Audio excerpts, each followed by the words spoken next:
Good evening, everyone. Today we are going to discuss the concept of organizing and its importance. Organizing is one of the important functions of management. You know very well there are 5 functions of management, and one of them is organizing.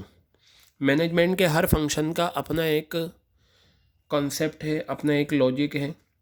तो हम देखते हैं organising का क्या मतलब होता है. ठीक है, फिर उसके बाद हम इसके इम्पोर्टेंस देखेंगे.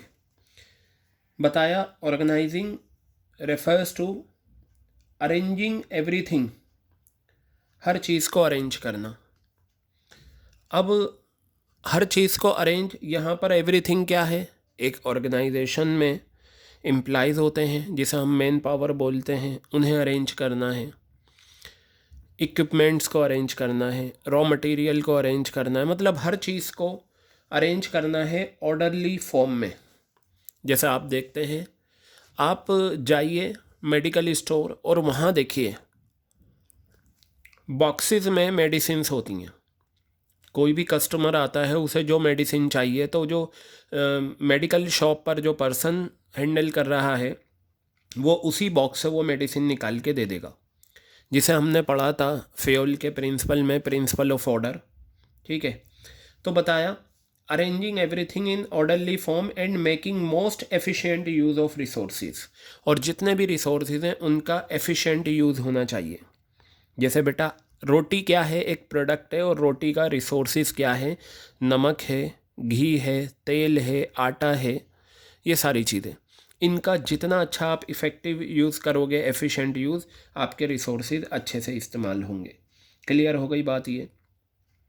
तो यहाँ पर बताया when the managers are performing organising function, जब एक मैनेजर ऑर्गेनाइजिंग फंक्शन परफॉर्म करता है तो इससे क्या होता है, creation of an organisational structure, एक ऑर्गेनाइजेशनल स्ट्रक्चर क्रिएट हो जाता है जो बताता है कि काम कैसे होना है. जैसे ऑर्गेनाइजेशनल स्ट्रक्चर हमने सीखा था, एक ढांचा, एक स्केलेटन किसका, ऑर्गेनाइजेशन का, और इसमें हमने 2 सीखे थे, एक फंक्शनल स्ट्रक्चर और एक डिविजनल स्ट्रक्चर, ये हमने करा था. आगे बताया your school plans to conduct sports day और एनुअल फंक्शन. देखिए स्कूल जो है वो प्लान करता है स्पोर्ट्स डे या एनुअल फंक्शन सेलिब्रेट करने का. तो बेटा ये तो प्लानिंग होती है, जो प्लान करा है. ठीक है, बताया. अब क्या होगा, ध्यान से देखना, ये ऑर्गेनाइजिंग का एक एग्जाम्पल मैंने दिया है, इससे आपको सिचुएशन क्लियर होगी. ऑर्गेनाइजिंग की डेफिनेशन तो आपको यही करनी है. क्लियर है बात ये. आप चाहें तो ये सेंटेंस हटा सकते हैं, कोई ज़रूरत नहीं है. मेन ऑर्गेनाइजिंग की डेफिनेशन ये आ गई. अब एग्जांपल देखिए, एक स्कूल एनुअल फंक्शन या स्पोर्ट्स फंक्शन सेलिब्रेट करने के लिए कहता है all the teachers and students are assign different duties. बिल्कुल सही बात है, सभी टीचर्स को कुछ ना कुछ ड्यूटीज़ दी जाती हैं, और जो भी स्टूडेंट्स हैं अरेंजमेंट में उन्हें कोई ना कोई ड्यूटीज़ दी जाती है. काम को पूरा करने के लिए कई सारे रिसोर्सेज को अरेंज किया जाता है, और एक कोऑर्डिनेटर होता है, अपॉइंट किया जाता है, जिसको हर कोई रिपोर्ट करेगा जो काम हो चुका है और जो काम पेंडिंग है. ठीक है, आप देखें स्पोर्ट्स डे सेलिब्रेट करने के लिए प्लान बनाया, टीचर्स को हमने ड्यूटीज़ दी, बच्चों को ड्यूटीज़ दी, और वो एनुअल डे का जो फंक्शन हमें करना है उसके लिए हमें जो जो रिसोर्सेज चाहिए वो हमने अरेंज करे, एक कोऑर्डिनेटर को अपॉइंट करा, और उसे बताते चले गए टीचर्स भी और बच्चे भी, ये काम हो चुका है, ये काम पेंडिंग है. बेटा ये सारा जो अरेंजमेंट है ये क्या कहलाता है, ऑर्गेनाइजिंग. तो पता चला ऑर्गेनाइजिंग में बेसिकली क्या होता है, अरेंजमेंट होता है. क्लियर है बात. अब यहाँ पर अगर आपके एग्ज़ाम में ऑर्गेनाइजिंग की डेफिनेशन आ जाए तो आप ये लिख देना, लेकिन अगर वो ये कहें ऑर्गेनाइजिंग को एज ए फंक्शन बताओ और ऑर्गेनाइजिंग को एज ए प्रोसेस बताओ, तो बेटा ऑर्गेनाइजिंग एज ए प्रोसेस का मतलब यही, इसके जो 4 प्रोसेस हमने करे थे, देखिए डेफिनेशन में भी वही बात की गई है. क्या है, ऑर्गेनाइजिंग एज अ प्रोसेस, आप बस इनकी जो मेन हेडिंग्स हैं वो लिखेंगे।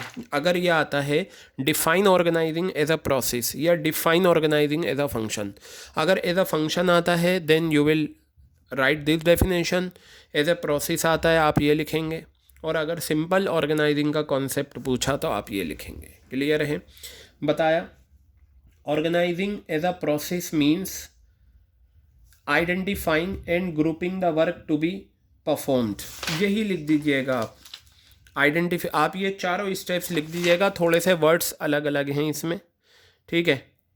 और लास्ट में ये लिख दीजिएगा, जैसे ये था ना इस्टेब्लिशिंग रिपोर्टिंग रिलेशनशिप, मतलब यहाँ से लेकर यहाँ तक आप चारों स्टेप्स लिख दीजिए, और आगे लिखना for the purpose of accomplishing objectives, objectives को अचीव करने के लिए। और एज ए प्रोसेस, मतलब एज ए प्रोसेस ऑर्गेनाइजिंग क्या है आपको यही बताना है। एज ए फंक्शन, फंक्शन का मतलब मैनेजमेंट का फंक्शन, तो बताया organising as a function means implementation of plans. जो प्लान हमने, देखो हमने एनुअल डे का फंक्शन करने का प्लान बनाया था, अब इसे इम्प्लीमेंट करा, सभी टीचर्स और स्टूडेंट को ड्यूटीज़ दी, तो वही बात बताई। ऑर्गेनाइजिंग एज ए फंक्शन का मतलब होता है इम्प्लीमेंटेशन ऑफ प्लान्स, प्लान को इम्प्लीमेंट करो। बाय क्लैरिफाइंग जॉब्स, क्या क्या जॉब हैं, and working relationship, and effectively deploying resources for the attainment of identified and desired goals. Goals को हासिल करने के लिए आप क्या करो, रिसोर्सेज हासिल करो और जॉब्स क्लियर करो, वर्किंग रिलेशनशिप क्लियर करो, ये ऑर्गेनाइजिंग एज ए फंक्शन होता है। अब इसके कुछ अपने इम्पोर्टेंस या सिग्निफिकेंस हैं वो देखते हैं। बिल्कुल सही बात है, बेनिफिट्स। अच्छा, ये जो हम इसकी सिग्निफिकेंस देखेंगे ये हम फंक्शनल और डिविजनल स्ट्रक्चर के पॉइंट ऑफ व्यू से भी देख सकते हैं, क्योंकि सब कुछ ऑर्गेनाइजिंग में आता है।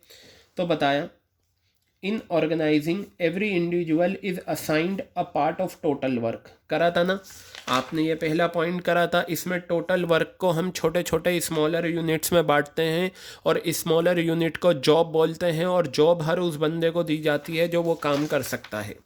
तो वही बात बताई, ऑर्गेनाइजिंग में हर इंडिविजुअल को असाइन किया जाता है टोटल वर्क का एक पार्ट, ठीक है, और and not the whole task, पूरा काम नहीं दिया जाता। जैसे अगर शर्ट बनाना एक टोटल काम है तो हम एक ही इंसान को पूरी शर्ट बनाने का काम नहीं देंगे, बल्कि हम उसे क्या देंगे, किसी को स्टिचिंग का काम दे देंगे, किसी को कॉलर लगाने का काम दे देंगे, किसी को आयरन का दे देंगे, किसी को पैकिंग का दे देंगे। तो देखिए वही बात आई, due to this division of work into smaller units and assignment of units according to the qualification leads to specialisation. Clear हो गई बात? मतलब जो डेफिनेशन है वो सारा प्रोसेस का पहला जो पॉइंट है वही है। अब आ जाओ clarity in working relationship. Organising function में क्या होता है, हर मैनेजर को ये पता होता है क्लियरली कि वो किसे ऑर्डर दे सकता है और किससे वो ऑर्डर रिसीव कर सकता है, इसलिए सुपीरियर सबऑर्डिनेट रिलेशनशिप क्लियर होती है ऑर्गेनाइजिंग में। ठीक है, मैनेजर को पता है भाई मुझे इन एम्प्लॉइज़ को ऑर्डर देना है, मैनेजर को पता है मुझे किससे ऑर्डर लेना है, साफ क्लियर होता है। तीसरा पॉइंट है optimum means maximum utilisation of resources. बेटा रिसोर्सेज दो तरह के होते हैं, एक तो होता है आपका फाइनेंशियल रिसोर्सेज होते हैं आपके, ठीक है। फाइनेंशियल रिसोर्सेज क्या होते हैं, मनी को अरेंज करना, और जो आपका मशीन होती हैं ये भी रिसोर्सेज हैं। मतलब एक प्रोडक्ट को बनाने में कंपनी में जितने भी रिसोर्सेज हैं सबका इफ़ेक्टिव यूटिलाइजेशन बहुत ज़रूरी है। In the organising function, organising function में there are very few chances of duplication of work, मतलब कोई भी काम डुप्लीकेट डबल नहीं होता, क्योंकि हर इंसान को वो काम दिया जाता है जो वो कर सकता है। Because the jobs are assign to different individuals by clearly defining the job in job description document. जब किसी को नौकरी दी जाती है तो उसे जॉब डिस्क्रिप्शन दिया जाता है, उसमें क्लियरली बता दिया जाता है आपका काम क्या है। So there are no chances that same work is performed by two और मोर इंडिविजुअल्स। आगे है effective administration. The organising function establishes relation between different departments. अलग अलग डिपार्टमेंट्स में रिलेशन इस्टेब्लिश किया जाता है दिमाग में किसे रखते हैं? कोऑर्डिनेशन अमंग डिफरेंट डिपार्टमेंट्स, ठीक है।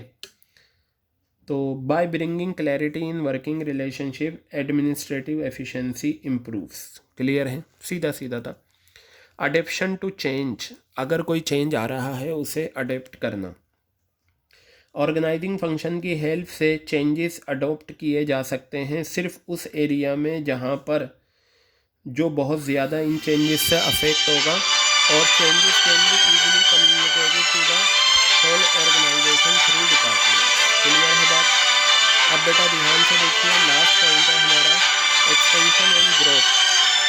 तो यहाँ पर बताया with optimum utilisation of resources, optimum का मतलब maximum, and proper division of work and departmentalisation, मतलब आपने काम को प्रॉपरली बांट दिया, ऑप्टिमम यूटिलाइजेशन ऑफ रिसोर्सेज है।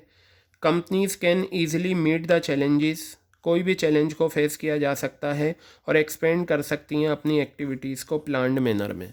तो बेटा ये था आपका ऑर्गेनाइजिंग का कॉन्सेप्ट। प्रोसेस हो गया, दोनों स्ट्रक्चर हो गए, डेलीगेशन डिसेंट्रलाइजेशन हो गया। तो बेटा ये टॉपिक आपका कंप्लीट हो गया। क्लियर है?